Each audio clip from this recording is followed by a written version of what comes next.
अस्सलाम वालेकुम, मेरा नाम है नवीद शेख और आप देख रहे हैं सुपर टीम यूट्यूब चैनल। चीन ने जंगी जुनून में मुब्तला भारत की अकल ठिकाने लगा दी है और खित्ते में चौधराहट का भारतीय ख्वाब चिकना चूर कर दिया है। यही वजह है कि भारतीय मीडिया खामोश है, दंग है, क्योंकि इलाकाई जोग्राफिया बदलने की कोशिश पर चीन ने मोदी सरकार को मुंह तोड़ जवाब दे दिया है। चीन भारत कशीदगी के हवाले से भारतीय मीडिया और सोशल मीडिया पर अगरचा नरेंद्र मोदी जहनीत के हामिल लोग खासे मोहतात हैं और बातचीत से गुरेज कर रहे हैं, मगर लद्दाख के अहम हिस्से के छिन जाने का गम सोशल मीडिया पर गाहे बगाहे देखने को मिलता रहता है। भारतीय दफाई माहिरीन अगरचा झील के अहम हिस्से के चीन के कब्जे में चले जाने को महज अफवाह करार देते हैं और कभी दावा करते हैं कि झील वापस ले ली गई है, मगर हकीकत में उनके अपने चेहरे उनके अल्फाज का साथ नहीं दे रहे होते। 2 रोज़ कबल भारतीय मीडिया ने खबर दी कि भारत और चीन में तनाज़ा तय पा गया है, मगर चीन ने लद्दाख के बाद हिमाचल प्रदेश, उत्तराखंड, सिक्किम और अरुणाचल प्रदेश की सरहद के साथ भी बड़े पैमाने पर फौजी मशक़ें शुरू कर दी हैं।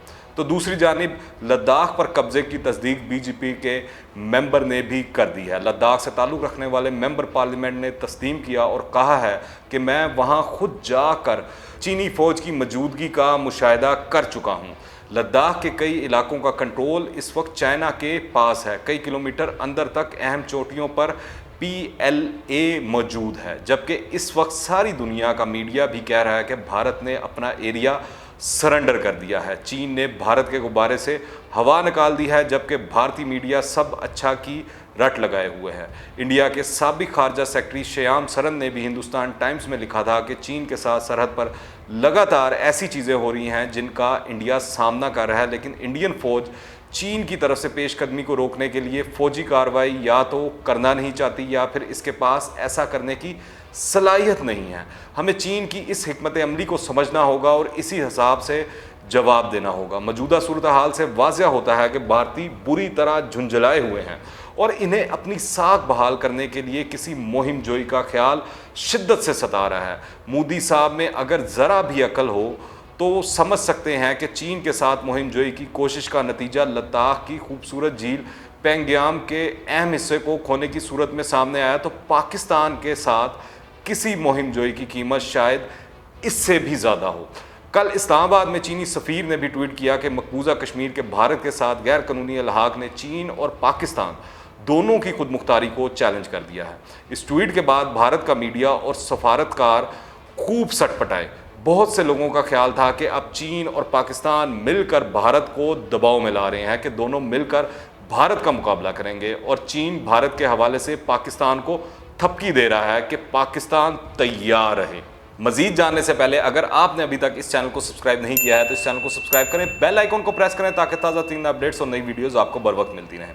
हकायक ये हैं कि भारतीय अज़ाइम पाक चीन इक़्तिसादी राहदारी के मंसूबे को सबूताज करने के लिए थे, जिसको बर वक्त चीन और पाकिस्तान ने भांप लिया। इंतहाई खुफिया रिपोर्ट्स के मुताबिक भारत गिलगित बल्तिस्तान पर हमला करने की पूरी तैयारी कर चुका था, जिसका मकसद गिलगित बल्तिस्तान पर कब्जा करके CPEX रूट को काटना और गिलगित में तामीर हो रहे दयामीर भाषा डैम की तामीर रुकवाना था। इस काम के लिए भारत को अमेरिका और इजराइल की पुष्पनाही हासिल थी। चीन ने बावजूद इसके कि अमेरिका के साथ भी कशीदगी अपने अरूज पर है, फिर भी भारत के अंदर फौजें घुसा दी। भारत के मजमूम तोसीम अज़ाइम को भांपते हुए चीन ने भी ना इन इलाकों में सिर्फ फौजें घुसा दी बल्कि नई पोजीशनों पर बंकर्स भी बनाए जा रहे हैं, जिसका वाज़ह मतलब ये हुआ कि चीनी अफवाज अब पीछे हटने वाली नहीं। Line of actual control Ladakh region Bharat के लिए पाकिस्तानी गिलगित बल्तिस्तान पर हमला करने का मुख्तसर तरीन और वाहिद रास्ता था, जिस पर अब खौफनाक ड्रैगन यानी चीन आ बैठा है और बुज़दिल भारत को लेने के देने पड़ गए हैं। मैं आपको याद करवा दूं, कारगिल जंग में जब सियाचिन की सप्लाई लाइन काट दी गई थी तो इंडिया ने इस वाक़े से सबक सीखा था कि चीन और एक्साइज चिन के इलाकों पर कंट्रोल हासिल रखने के लिए इन्हें कश्मीर और लद्दाख पर अपनी गिरफ्त मजबूत करना होगी। चुनांचे इंडिया ने 1999 में ही लद्दाख में दौलत बेग के इलाके पर अपना ब्रिगेड हेडक्वार्टर कायम करने का मंसूबा बना लिया था। दौलत बेग में इंडिया का मिलिट्री एयरबेस मौजूद है। इंडिया ने गुज़िश्ता दहाई की मेहनत से लद्दाख के शहर लेह से दरबुक, शेओक سے چین کی سرحد کے ساتھ ساتھ ایک 200 کلومیٹر لمبی روڈ بنائی جو دولت بیگ تک جاتی ہے۔ چین اس پیش رفت پر نظر رکھے ہوئے تھا۔ یہ روڈ اب تکمیل کے مراحل میں تھا۔ دولت بیگ قراقرم سے صرف 8 کلومیٹر کی دوری پر ہے۔ یہاں کا بریگیڈ ہیڈ کوارٹر ایک طرف چائنا کے لیے خطرہ ہے تو دوسری طرف پاکستان اور انڈیا کی لائن آف کنٹرول بھی وہاں سے اتنے ہی فاصلے پر ہے۔ انڈیا کے دولت بیگ ہیڈ کوارٹر سے ہی پاکستان کے سی پیک کو فوجی خطرات ہو سکتے تھے، چنانچہ چین نے انڈیا کو پیغام دے دیا ہے کہ وہ اس سڑک کو بطور انڈین سپلائی روٹ استعمال نہیں ہونے دے گا۔ انڈیا مجبور ہو جائے گا کہ جس سڑک پر انہوں نے اربوں روپے خرچ کر کے 20 سال میں مکمل کیا اور اب وہ اس کے لیے ناقابل استعمال ہے۔ اب دولت بیگ کے ساتھ انڈیا کا رابطہ صرف فضائی رابطہ رہے گا، جو مہنگا بھی ہے اور جنگ کی صورت میں خطرناک بھی۔ عسکری لحاظ سے دیکھیں تو اقصائے چین میں چینی فوج اونچائی پر بیٹھی ہے، لہٰذا انڈین فوجیوں کو نشانہ بنانا زیادہ سازگار ہے۔ اگر گلوان میں فل سکیل جنگ کی صورتحال پیدا ہو جائے تو پاکستان کے لیے سیاچین میں انڈیا کی سپلائی لائن کاٹنا بائیں ہاتھ کا کھیل ہے اور اس کے لیے بہترین جگہ اب بھی کارگل ہی ہے۔ اگر 1999 کے کارگل ایڈونچر میں پاکستان کی سیاسی اور فوجی قیادت ایک پیج پر ہوتی تو انڈیا سیاچین سے بھاگ چکا ہوتا۔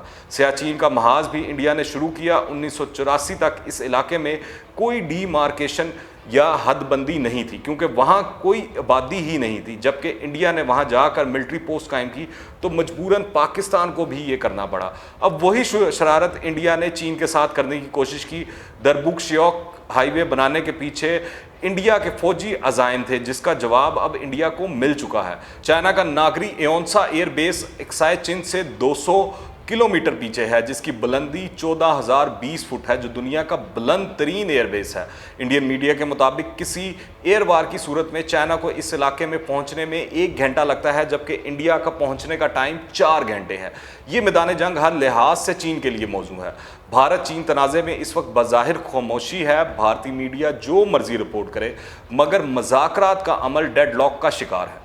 چین کی طرف سے جو کچھ کہا گیا ہے وہ انڈیا اور امریکہ کے لیے وارننگ شاٹ ہے کہ وہ خطے میں انڈیا کا تسلط نہیں رہنے دے گا۔ دوسری جانب میں یہ بھی یاد کروا دوں، آج سے 3 سال قبل جب ڈوکلام کے بارڈر پر چینی پیپلز لبریشن آرمی PLA نے سرحدی تنازع پر انڈین فوجیوں کو وہاں سے مار بھگایا تو اس وقت بھی دونوں ممالک کے درمیان خوفناک جنگ کا خطرہ موجود تھا۔ یہ چینی قیادت کی بردباری کا ثبوت تھا کہ وزیر اعظم نریندر مودی کو وہاں بلا کر ان کے ساتھ ایک معاہدہ کیا گیا جسے ڈوکلام ایگریمنٹ کہا جاتا ہے۔ یہ 2017 میں سائن ہوا تھا، جس کی روس سے چین اور انڈیا متنازع معاملات میں کوئی فیصلہ یا کارروائی یک طرفہ طور پر نہیں کریں گے۔ اسی معاہدے کے 2 سال بعد 5 اگست 2019 کو جب انڈیا نے یک طرفہ طور پر مقبوضہ جموں کشمیر کو زبردستی انڈیا کا حصہ قرار دیا تو اس کے ساتھ ہی ملحقہ علاقے لداخ کو بھی براہ راست انڈیا نے اپنی ریاست میں شامل کرنے کا اعلان کر دیا، جو کہ ڈوکلام معاہدے کی خلاف ورزی تھی۔ اس پر چائنا نے بظاہر خاموشی اختیار کی اور کسی فوجی کارروائی سے فوری طور پر اجتناب کیا، مگر چینی میڈیا اور سیاسی قیادت کے بیانات میں انڈیا اور عالمی برادری کو باور کرا دیا گیا تھا کہ انڈیا نے معاہدے کی خلاف ورزی کی ہے اور لداخ انڈیا کا نہیں بلکہ چین کا حصہ ہے۔ انڈین فیصلے کے فوری نتائج اس لیے ظاہر نہیں ہوئے کہ جموں کشمیر کی گنجان آبادی کے برعکس لداخ کا علاقہ بہت کم آبادی پر مشتمل ہے۔ یہ لوگ اپنی زبان، شکل و شباہت اور رہن سہن اور زبان اور ثقافت میں بھی انڈیا سے زیادہ چین سے مماثلت رکھتے ہیں۔ تو یہ تو ہونا ہی تھا۔ دنیا کی سب سے بڑی معاشی طاقت کو آپ اتنا آسان نہیں لے سکتے۔ دنیا کے کسی ملک نے چین کی اس کارروائی کے خلاف بھارت کے حق میں بیان نہیں دیا۔ موجودہ صورتحال میں بھارت کی بے بسی کہا جا سکتا ہے کہ وقت پڑنے پر امریکہ اور اسرائیل بھارت کو استعمال کر کے بھاگ گئے ہیں، اور اب وہی ہو رہا ہے کیونکہ مودی نے امریکی صدر ٹرمپ پر خاصی سرمایہ کاری کر رکھی تھی۔ اسے گمان تھا کہ وہ خطے میں جو چاہے کرے، امریکہ اس کی مکمل تائید کرتا رہے گا اور پشت پناہی کرتا رہے گا۔ آج جس صورتحال میں بھارت ہے، اسے یہ دن ایسے ہی نہیں دیکھنے پڑے۔ بھارت کو اس صورتحال تک لانے میں بھارتی وزیر اعظم کا بہت بڑا کردار ہے۔ اسے بھارت کی بدقسمتی کہہ لیں کہ انہیں حکمران کے طور پر جنگی جنون میں مبتلا نفسیاتی مریض نریندر مودی میسر آیا۔ اگر آپ نے ابھی تک اس چینل کو سبسکرائب نہیں کیا تو اس چینل کو سبسکرائب کریں، بیل آئیکن کو پریس کریں تاکہ تازہ ترین اپڈیٹس اور نئی ویڈیوز آپ کو بر وقت ملتی رہیں۔ اگر یہ ویڈیو پسند آئے تو لائک کریں اور زیادہ سے زیادہ شیئر کریں۔ کمنٹس میں اپنی رائے لازمی دیجیے گا۔ دعاؤں میں یاد رکھیں۔ انٹل دی نیکسٹ ٹائم، اللہ حافظ۔